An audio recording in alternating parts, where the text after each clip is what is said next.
Mary-Kate Gallagher and Josie Ascione walked on to the Holy Cross rowing team their freshman year. Rowing is really cool. It's one of those sports where you don't need a ton of background in the sport. You can pick it up pretty quick. They both walked away part of a new family.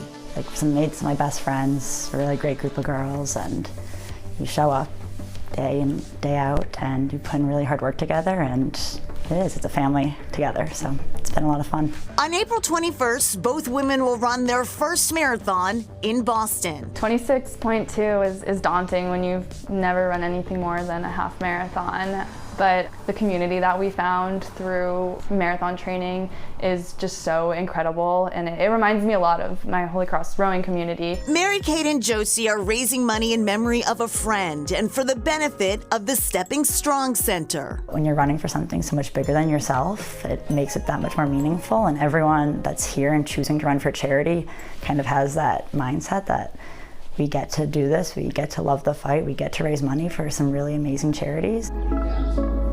In 2013, 18-year-old Jillian Rennie was severely injured in the Boston Marathon bombing. The doctors at Brigham and Women's Hospital were able to save both her legs. First day walking. To express their gratitude, the following year, the Rennie family established the hospital's Stepping Strong Center for Trauma Innovation. One of the things that makes Stepping Strong really unique is that it brings together the basic scientists as well as the clinical scientists and clinicians and public health and epidemiology. Those domains don't often work together, but bringing everyone together in the same room helps us to align all of our priorities together. The center's goal is to catalyze trauma innovation through research, education, and programming.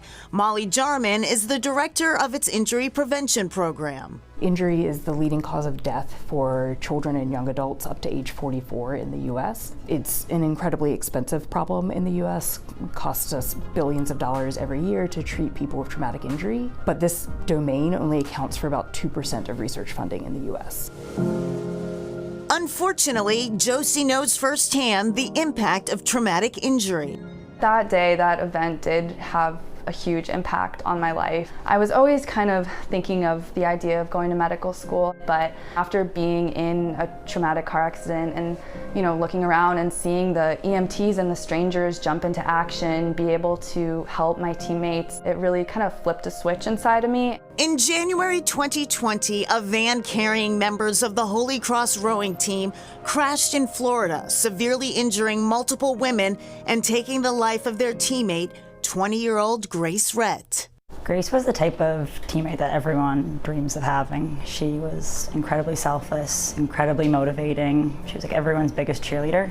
Grace's motto was love the fight, and it's something that she lived by. If we had a hard practice, if we had a hard race, she would remind us that we get to love the fight. You don't have to show up every day, we get to. I'm a big bracelet person, so I have my Stepping Strong bracelet here, which is a motivator, and my purple bracelet, which used to say love the fight, but I've worn it so much that it all rubbed off. Even though she's not here physically with us, she's with us every day, and she's there kind of inspiring us to be the best version of ourselves. People like that you don't forget, and they still have a lasting impact on you, no matter what. I've always dreamed of one day running the Boston Marathon. Every mile, kind of every workout, I'm fortunate and blessed to kind of think I get to love the fight and make her proud.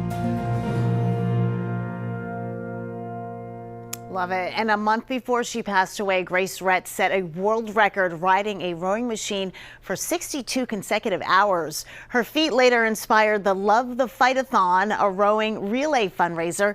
The money raised goes to the Grace Center, an athletic complex dedicated to Grace's memory at Our Lady of the Valley Regional School in her hometown of Uxbridge. Since its inception in 2014, the Stepping Strong Marathon team has raised more than $14 million. Josie and Mary-Kate are two of the 153 runners on this year's team.